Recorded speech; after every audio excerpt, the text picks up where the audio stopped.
Deadpool and Wolverine was awesome. I don't think that's much of a surprise. Fans have been eagerly anticipating this film since it was announced in 2023, and they've been anticipating this team-up since 2009. Thankfully, it's finally here, and was just as fun as we always imagined. Since the film just came out, I'm going to start with my non-spoiler thoughts, but later on, I'll get into some juicy stuff. For the most part, the film's great.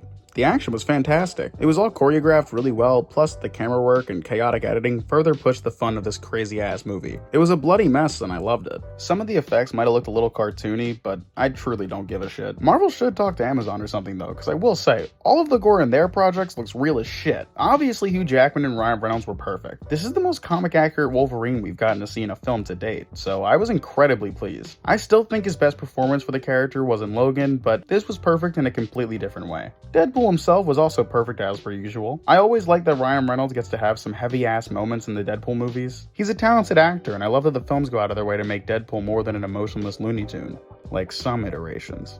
I think it's great when characters get to genuinely experience different emotions throughout films, and I love that both of these characters get that treatment here. I just wish we got a little bit more of it. Both characters have their own trauma, and it would have been cool to focus in on that aspect a little more. The villain wasn't bad at all. I didn't know anything about Cassandra Nova before this, but she's pretty damn cool. I don't really have much to say about her. Emma Corrin did a really nice job with the role, and it'd be cool if we get to see more of her someday. She's definitely leagues ahead of movie Apocalypse, but no one can currently top the High Evolutionary. Without a doubt, that's the best MCU villain to date. The film was also pretty funny. It had some really good jokes at the expense of Disney and Fox, but also some really good ones at the expense of the MCU and Marvel. Most of the jokes landed, but I do feel like some bits went on for just a little too long. It definitely felt like an R-rated MCU movie. It just felt a little extra quippy than Deadpool 1 and 2, on everyone's part. It works for certain characters, and it doesn't for others. But there are MCU films that definitely suffer much worse from this. Without spoiling anything, I thought all the cameos were perfect, and any references to the comics were just as good. And that's the end of the spoiler-free part. If you haven't seen the film yet, go watch it. You're definitely gonna enjoy it. Now let's get to the real reason y'all are here. There's actually not that much else I want to talk about. I only really had like 2 other nitpicks. Number 1, Deadpool's canon to Logan. Does that make any sense? Nope. Are we gonna address it?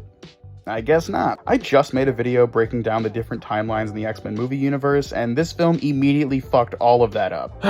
Putting these movies together feels like trying to put the circle in the square. I'll keep trying forever, but it's literally never going to work. I don't actually care though. Just made my nerd brain go fucking crazy. My only actual nitpick is the Deadpool core. Please put down your popcorn and tomatoes. I don't want a bunch of shit thrown at me. I love the Deadpool core as much as the next guy, but they were completely useless in this film. Did we get a fantastic fight scene out of them? Sure, but I still think their whole plot point and fight scene could have been cut and nothing would change. They're all set up like something to worry about, and then they're just not at all. Hell, at least it would have made more sense if they showed up in the void earlier in the film than just randomly in the street at the end. I don't even remember why they showed up in the first place. But that's seriously like my main problem. Deadpool and Wolverine has a lot of good, and a teensy bit of eh.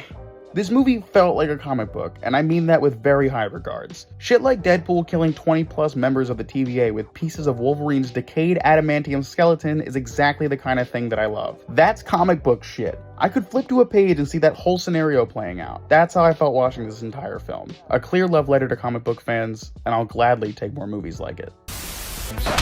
Like the girls said, we gotta go to Genosha if we're gonna stop Mr. Sinister from— Wait, Genosha the island? Hey, we'll have to fly there. Are we taking the Blackbird? Oh, I always wanted to fly the Blackbird. No goddamn way.